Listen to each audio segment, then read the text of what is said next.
C'est l'un des plus grands projets stratégiques que connaît la wilaya de Tébessa et toute la région est du pays. Le dédoublement et la modernisation de la voie ferrée. Une ligne mixte de 177 km qui fait partie du grand projet de développement de la ligne minière reliant Annaba à Djbel Laoung. Elle aura pour principale vocation le transport minier, mais aussi le transport de voyageurs. Il s'agit d'une ligne mixte, donc transport voyageurs, comme vous le savez, Bel'Ater et puis le nord de la wilaya et puis Annaba et Skikda. Et également donc le transport de tout ce qui est marchandises et donc en perspective de développement de l'investissement dans notre wilaya, cette ligne également va nous servir pour le transport éventuellement des produits peut-être qui seront importés par les investisseurs pour faire marcher les investissements au niveau de notre wilaya, que ce soit à Tébessa, Laouinat ou à Bel'Ater. Ici, à Malbiod, les travaux de réalisation ont débuté il y a 6 mois. Ils ont atteint un taux d'avancement de 10%. C'est la phase de terrassement et d'ouverture de couloirs. Plus loin, à une vingtaine de kilomètres, un autre chantier, celui de Safsaf el-Wissra, où les travaux de réalisation ont atteint les 60%. C'est une ligne de 177 km.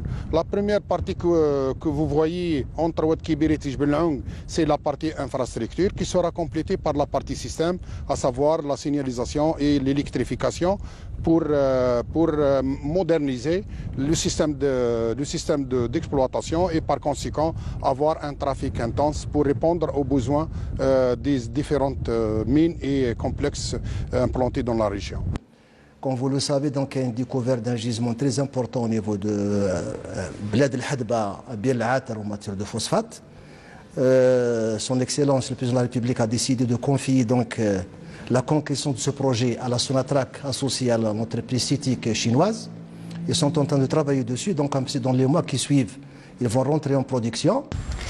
Une fois achevée, la ligne assurera le transport de phosphate à partir des mines de Djbel Laoung et la future mine, nouvellement découverte Bled el-Hadba, pour l'acheminer ensuite vers les différents complexes de transformation de phosphate de Oued Kibiri et Hadjar el-Soud de Skikda, mais aussi le transport de phosphate brut vers le port de Annaba.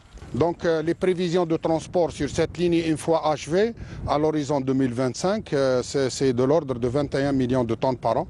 Donc composé de plusieurs produits transformés de phosphate, plus le phosphate brut, en plus de transport de minerais de fer à partir des mines de Boukhadra et Wanza pour le complexe sidérurgique d'Al-Hajar. L'entrepreneur, donc c'est un groupement de 4 entreprises. Il y a Kousidar TP, il y a Kousidar Ouvrage d'Art, il y a Sapta et Infrarail.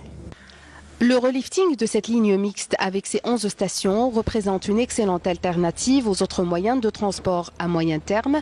C'est aussi une alternative économique aux hydrocarbures à long terme.